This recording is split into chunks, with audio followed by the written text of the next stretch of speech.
तो हेलो दोस्तों, आज एक इम्पॉर्टेंट एंड इंटरेस्टिंग टॉपिक के बारे में जानेंगे जो है बीजेटी ट्रांजिस्टर। आज का टॉपिक इम्पॉर्टेंट इसलिए है क्योंकि ट्रांजिस्टर के बिना इलेक्ट्रॉनिक्स सोचा नहीं जा सकता। और आज का टॉपिक इंटरेस्टिंग इसलिए होने वाला है क्योंकि आज बहुत ही आसान तरीका यूज़ करके हम समझेंगे कि ट्रांजिस्टर क्या होता है, वर्किंग कैसे होता है। पहले समझते कि एक्चुअल ट्रांजिस्टर क्या होता है, उसके बाद उसका वर्किंग देखेंगे। आप एक नॉर्मल स्विच तो देखे ही होंगे जिससे एक साइड से इनपुट होता है, एक साइड से आउटपुट होता है और इससे हम ऑन ऑफ करते हैं। ट्रांजिस्टर भी एक स्विच ही होता है, बस फर्क इतना है कि इसको ऑन ऑफ करने के लिए हमको सिग्नल देना पड़ता है। अब इसकी पिन को समझते हैं। ट्रांजिस्टर के बहुत प्रकार होते हैं। इस वीडियो में हम ट्रांजिस्टर का एक कैटेगरी बीजेटी के बारे में बात करेंगे जो कि है बाइपोलर जंक्शन ट्रांजिस्टर। जैसे स्विच में होता है input, output and control system, वैसे ही ट्रांजिस्टर में होता है 3 पिन। एक इनपुट यानी कि कलेक्टर, और एक होता है आउटपुट यानी कि इमीटर, और होता है बेस जिसको बी से डिनोट करते हैं। स्विच में जैसे हम हाथ से ऑन ऑफ करते हैं, इसमें बेस पिन पे हम सिग्नल देंगे और ये ट्रांजिस्टर ऑन ऑफ होगा। कैसे होगा देखते हैं। जो सवाल है वो है कि कौन सी पिन नेगेटिव और कौन सी पिन में पॉजिटिव देने से ये ट्रांजिस्टर ऑन होगा, और बेस को हम कैसे कंट्रोल करेंगे। इसीलिए हमको सिंबल समझना पड़ेगा। बीजेटी ट्रांजिस्टर 2 तरह का होता है, एनपीएन होता है और पीएनपी होता है। एन फॉर नेगेटिव होता है एंड पी फॉर पॉजिटिव होता है। ये होता है एनपीएन ट्रांजिस्टर का सिंबल, ये होता है पीएनपी ट्रांजिस्टर का सिंबल। पहले एनपीएन को समझ लेते हैं। ये एनपीएन का सिंबल है जिसमें ये होता है कलेक्टर, ये इमीटर एंड ये बेस। ये देखो, ये इससे पता चलेगा इस साइड जिस साइड एरो है, क्योंकि ये ट्रांजिस्टर एनपीएन है तो इसका मतलब इसका मिडिल में है पी या फिर इसका बेस होगा पॉजिटिव। ऐसे ही पीएनपी जो ट्रांजिस्टर होगा इसका बेस नेगेटिव होगा। अब पीएनपी को साइड में रख के एनपीएन को वर्किंग समझते हैं। एनपीएन में बेस पॉजिटिव देने का मतलब क्या होता है, मैंने एनपीएन का बेस पॉजिटिव होने का मतलब क्या होता है। एनपीएन का बेस पॉजिटिव होने का मतलब ये होता है कि एनपीएन में पॉजिटिव करंट देने से कलेक्टर से इमीटर में करंट जाएगा। मतलब एनपीएन में अगर पॉजिटिव दूंगा तो कलेक्टर इमीटर आपस में कनेक्ट हो जाएगा। यहाँ पर एक चीज याद रखोगे तो समझ में आसानी से आ जाएगा कि ये एरो जिस तरफ है ना उसी तरफ करंट जाएगा बेस ऑन करने के बाद। ओके, और ये एरो जिस पिन में है हम उसको इमीटर कहते हैं।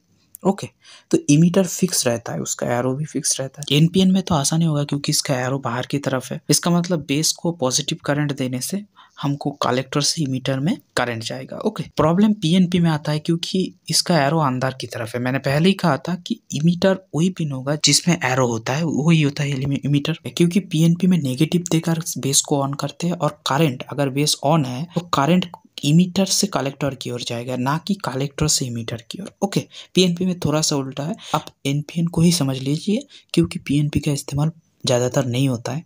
तो यह तक तो हम समझ लिए कि एनपीएन और पीएनपी काम कैसे करता है। अगर इस पोर्शन तक आपको समझ में नहीं आया तो मैं रिकमेंड करूँगा एक बार फिर से ये पोर्शन रिवाइज करके देख लो।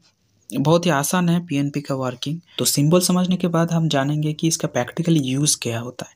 हमको बेस को ऑन करना है। बेस को ऑन करने के लिए हमको कुछ वोल्टेज देना पड़ेगा। वोल्टेज क्या होगा, जनरली हमको बेस को ऑन करने के लिए 0.7 वोल्ट के ऊपर देना है। 0.7 वोल्ट के नीचे भी बहुत कम है, बट हमको एज ए स्विच अगर यूज़ करना है तो हमको बेस को 0.7 वोल्ट के ऊपर देना है। 0.7 वोल्ट के ऊपर देने से ये जो कलेक्टर के इमीटर होता है ना, कलेक्टर से इमीटर तक जाता है, ये फुल्ली ऑन हो जाएगा। क्योंकि ये एक नॉर्मल स्विच नहीं है, एक सेमीकंडक्टर स्विच है, तो इसका कुछ फायदा भी होगा। फायदा क्या होगा, ये जो बेस पिन है ना, इसमें से जो करंट जाएगा इसके कुछ गुना मल्टीप्लाई होके ही कलेक्टर से इमीटर में करंट जाएगा। मतलब जितना करंट इसमें से जाएगा इससे बहुत गुना ज़्यादा ही करंट कलेक्टर से इमीटर में जाएगा। ये तो हम नॉर्मली से जानते हैं, बट कितना गुना ज़्यादा, इसको बीटा वैल्यू कहते हैं। तो ये टेक्निकल टर्म है बीटा वैल्यू। बीटा वैल्यू मतलब कुछ गुना ज़्यादा करंट कलेक्टर से इमीटर तक जाएगा। जितना करंट आप बेस में अप्लाई करोगे उससे कुछ गुना ज़्यादा। बस इसको हम कैलकुलेशन कैसे करें, एक तो इसके ऊपर जो नंबर है इसको आप गूगल में सर्च करके डाटा से डाउनलोड कर लो,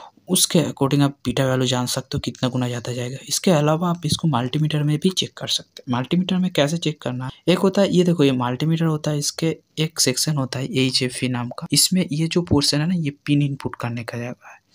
इसमें एनपीएन सेक्शन और पीएनपी सेक्शन दोनों ही होता है। बेस कलेक्टर और इमीटर के अकॉर्डिंग अगर इसको इनपुट करेंगे एक रीडिंग आएगा। देखो, ये होता है इसका बीटा वैल्यू, इसमें आता है 300 समथिंग। ये होता है इस ट्रांजिस्टर का बीटा वैल्यू। इसका मतलब है कि बेस में जितना करंट आएगा इस बीटा वैल्यू के अकॉर्डिंग कलेक्टर से इमीटर में उतना ज़्यादा वैल्यू फ्लो होगा। ओके, तो बीटा वैल्यू का ज़रूरत हमको ऐसे नहीं पड़ता है, बट जनरली हमको बीटा वैल्यू का कोई ज़रूरत नहीं पड़ता है क्योंकि हम जो नॉर्मल सर्किट डिज़ाइन करते उसमें बीटा वैल्यू का इतना कैलकुलेशन नहीं होता है, बट आप जब एम्पलीफायर डिजाइन करोगे तब बीटा वैल्यू का कैलकुलेशन आपके लिए बहुत ही ज़रूरी हो जाएगा। बट अब आता है कि एक्चुअली हम तो ट्रांजिस्टर देख लिया कैसे यूज़ करते हैं, जान लिए, बट इसके अलावा हमको जानना पड़ेगा कि इसका यूज़ कहाँ कहाँ पर होता है। यहाँ पर तो आप जाने कि transistor as a switch use होता है, बट ट्रांजिस्टर का असली यूज़ होता है एज ए एम्पलीफायर। आईसी में इसका यूज़ बहुत होता है। आईसी में तो ट्रांजिस्टर का या फिर एनपीएन ट्रांजिस्टर या पीएनपी ट्रांजिस्टर के बिना आप आईसी इमेजिन भी नहीं कर सकते। या फिर इसका एनालॉग सर्किट में बहुत ज़्यादा यूज़ होता है। ऑप एम्प में, ऑप एम्प के अंदर ये देखो, ये जो होता है ना, ये ट्रांजिस्टर होता है, एनपीएन ट्रांजिस्टर होता है। ऑप एम्प में वोल्टेज रेगुलेशन में बहुत ज़्यादा यूज़ होता है। और आता है कि इसका जो ड्रॉबैक है कि ये 0.7 वोल्ट ड्रॉप करता है। 0.7 वोल्ट ड्रॉप करने से इसमें जो पावर लॉस होता है वो बहुत ज़्यादा होता है। मॉस्फेट के तुलना में तो ये बहुत ज़्यादा ही होता है मॉस्फेट के अकॉर्डिंग। अगर आपको मॉस्फेट वाला वीडियो देखना है तो मैं मेरे चैनल को सब्सक्राइब कर सकते हैं, जल्दी लाऊंगा, क्योंकि बीजेटी ट्रांजिस्टर में जो फ्लॉ है ना वो मॉस्फेट में नहीं है। इसके लिए बीजेटी ट्रांजिस्टर जहाँ पर यूज़ नहीं करते हम उसमें मॉस्फेट यूज़ कर लेते हैं। मॉस्फेट का बहुत फ़ायदा भी है और बहुत ही लो कॉस्ट में अच्छा खासा पावर दे देता है। वो पावर मतलब पावर ट्रांसफ़र करता है, बहुत ही ज़्यादा एफिशिएंसी। अगर आप इतना तक वीडियो देखे हो तो चैनल को सब्सक्राइब कर ही सकते हो, क्योंकि देखो वॉच टू सब्सक्राइब रेशियो मेरे चैनल में बहुत कम है। तो अगर इतने तक देखे हो, मुझे लगता है कि आपको ये वीडियो पसंद आएगा, तो आप लाइक कर सकते हो, सब्सक्राइब कर सकते हो, आप कमेंट भी कर सकते हो कि इस वीडियो को आपको कैसा लगा और नेक्स्ट क्या टॉपिक होना चाहिए। और वीडियो में मैंने बताया था ऑप एम्प जो कि एनालॉग सर्किट डिजाइन में काम आता है। अगर आपको जानना है कि ऑप एम्प क्या है, इस लेफ्ट वाले वीडियो में क्लिक करके आप जान सकते हो कि ऑप एम्प क्या होता है।